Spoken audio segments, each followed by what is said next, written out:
Well, hi guys, it's that time. It's our Bible teaching snippet of the day.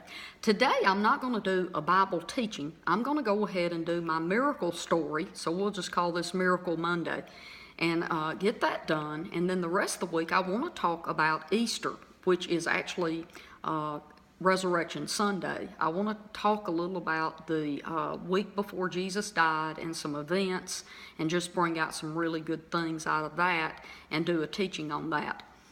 But today, we're going to do miracle stories. This is a fresh one.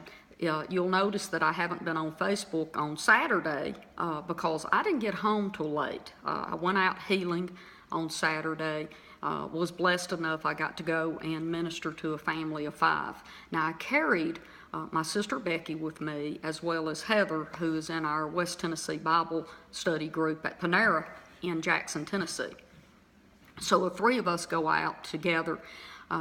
The gentleman of the house, the elderly man, he's in his 80s, he was not able to get up and down and walk anymore. His sons literally have to pick him up and carry him like where they want him to be, either to the table, the restroom, or whatever, so he can't stand up and walk anymore.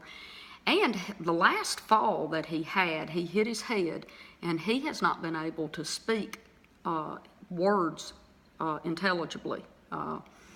He talks, but it's garbled, and the words are not, he's not able to whatever he's thinking here, he can't put it into words. He just, bobby, okay? So we went in and laid hands on him and prayed for him, prayed for clarity, for him to be able to speak clearly, to have a clear mind, and for him to be able to communicate his words perfectly. And then we prayed over his body.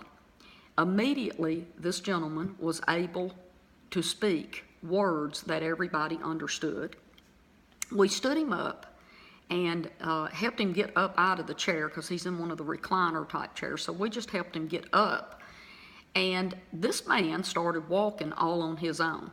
And he took 3 or 4 steps and wasn't real stable. So I put my hand back on his hip where his hip had been hurt. And I spoke to his hip and commanded strength in it. And this man just took off walking. It just boom. And he walks several steps and then he stops. And he says, I need to go to the bathroom. And he takes off heading to the bathroom. So he not only could speak clearly, he thought clearly and knew he needed to go to the restroom. And he was able to walk all by himself. Now his sons walked beside him, but they weren't holding him or anything like that. What was really great about that is the wife is there, and when she saw this miracle of her husband being able to stand up and walk all by himself again, she was ready to be healed too. And she said, I'm next. And I got to lay hands on her. She had COPD and couldn't breathe and has been struggling a lot with this. So the next thing, I laid hands on her and I spoke over her and commanded the COPD to go and for her lungs to be brand new and healed. And immediately, this lady was able to breathe. She's just, oh my goodness, I'm healed. And it was really an awesome day for miracles. And then I got to lay hands on a gentleman that had been struggling with feeling depressed and everything. And he immediately said that he felt something lift off of him. And he had some other issues that we prayed over. Then the other 2 people in the household, we got to lay hands on them for healing.